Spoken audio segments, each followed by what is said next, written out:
this is how you lay out a job in the Acurio Press C6100. This can also work for the C1085. Okay, so with the c6100, it's a little bit different, slightly different from the upstairs machine in that you don't have to pull your files from the internet because the upstairs machine will be sending it down for you. But if you wanted to lay out a job, say I have a new file that I dragged from the upstairs computer to the c6100, I'm going to click on it. These are our new Arise 3 Arise 3s, and then I'm going to right click and hit impose. Oh, not compose. Cancel. Oh, darn.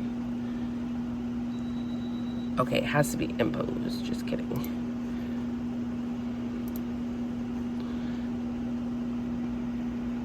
Okay, so in order to lay out a job, I'm going to right click, hit impose,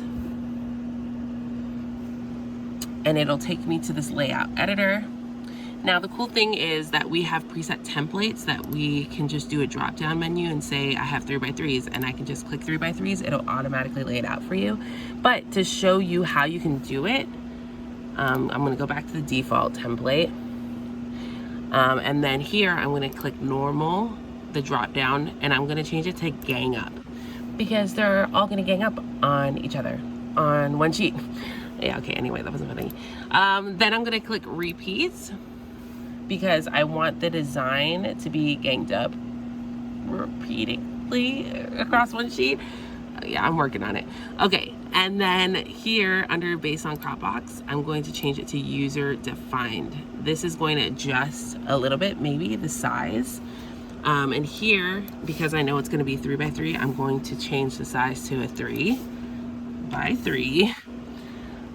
But I'm not printing on an 8.5x11. I'm gonna print on 130-pound glossy paper. So if you saw that where it says sheet, I'm gonna click edit. Media drop down, I'm gonna choose 130-pound glossy paper, the ones that we loaded in the drawer earlier. And then I'm going to hit okay. All right, and then I want to make sure that this is front and back. So duplex needs to be on. It's gonna change that to a right and a left bind, so that way when it prints double-sided. And since it is 3x3s, it doesn't really matter whether I print it landscape or portrait. I just always leave it on portrait. And 3x3s, the cool thing about them is we can fit multiple to a sheet. So I'm gonna adjust how many I want in the rows and columns. It's always gonna be 5 columns and 3 rows. Okay. And then this is just an added thing. If you really need them, you can add marks. So the drop down, you hit define and then print trim marks. I always do the Japanese and click OK.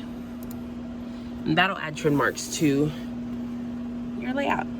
Once you're done, you're gonna go over here, you're gonna click X. It's gonna pop up this little window here and you can just hit yes. And that is how you lay out a job in the Acurio Press C6100 and C1085. I'm gonna right click here, left click here, and then hit print in order to get this job done. Thanks for watching.